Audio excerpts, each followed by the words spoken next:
ये मोहम्मद वाले 313 और हम 1000, ये हमारा किया कर लेंगे। आप हमें अब्बू जहल को दिखा दीजिए, मौका मिला तो हम उसे छोड़ेंगे नहीं। वही अब्बू जहल जो रसूल अल्लाह को गाली देता है। तारीख इस्लाम में एक ऐसा दिन भी आया जब जुल्म और घमंड की सबसे बड़ी निशानी मिट्टी में मिल गई।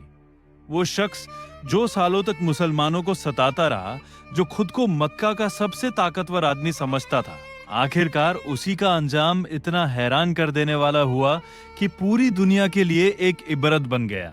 ये कहानी है अबू जहल की। मक्का का सबसे बड़ा दुश्मन था। अबू जहल का असली नाम अमर बिन हिशाम था, लेकिन उसकी जिद, घमंड और इस्लाम से नफरत की वजह से मुसलमान उसे अबू जहल कहने लगे, जिसका मतलब है जाहिलों का बाप।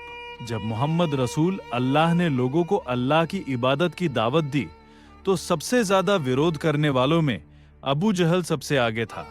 वो मुसलमानों को तंग करता, उन पर जुल्म करता और हर तरह से इस्लाम को रोकने की कोशिश करता।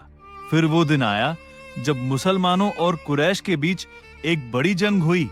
ये जंग थी बैटल ऑफ बदार। एक तरफ सिर्फ 313 मुसलमानिश और दूसरी तरफ लगभग 1000 का कुरैश का लश्कर। दुनिया की नजर में मुसलमानों की जीत नामुमकिन लग रही थी, लेकिन अल्लाह ने कुरान में फरमाया, और अल्लाह ने तुम्हारी मदद बदर में की जबकि तुम बहुत कमजोर थे। जंग के मैदान में अबू जहल अपने घमंड में डूबा हुआ था। वह कह रहा था आज हम मुसलमानों को हमेशा के लिए खत्म कर देंगे, लेकिन उसे क्या पता था कि उसी दिन उसका अंत लिखा जा चुका है। 2 नौजवानों का इरादा। मुसलमानों की सफ में 2 नौजवान खड़े थे। उनके नाम थे मुआद बिन आमर, मुआद बिन आफरा। उन्होंने एक सहाबी से पूछा, हमें वो आदमी दिखाओ जो रसूलुल्लाह को सबसे ज्यादा तकलीफ देता है। जब उन्हें अबू जहल दिखाया गया तो दोनों ने कहा, अगर हमें मौका मिला तो हम उसे छोड़ेंगे नहीं। जंग शुरू हुई। तलवारों की चमक, घोड़ों की दौड़ और चारों तरफ शोर। इसी बीच दोनों नौजवान अचानक अबू जहल पर टूट पड़े। उन्होंने पूरी ताकत से हमला किया। अबू जहल बुरी तरह जख्मी होकर जमीन पर गिर पड़ा। कुछ देर बाद मुसलमान सहाबी अब्दुल्ला इब्न मासूद वहां पहुंचे। उन्होंने देखा कि इस्लाम का सबसे बड़ा दुश्मन जमीन पर पड़ा है। उन्होंने उसका सिर काटा और उसे मोहम्मद रसूल अल्लाह के पास ले गए। रसूलुल्लाह ने उसे देखकर फरमाया, ये इस उम्मत का फिरौन था।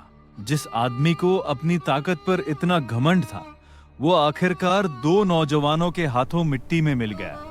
ये वाकया हमें याद दिलाता है कि जुल्म चाहे कितना ही बड़ा क्यों ना हो, अंत में जीत सिर्फ सच और इंसाफ की होती है।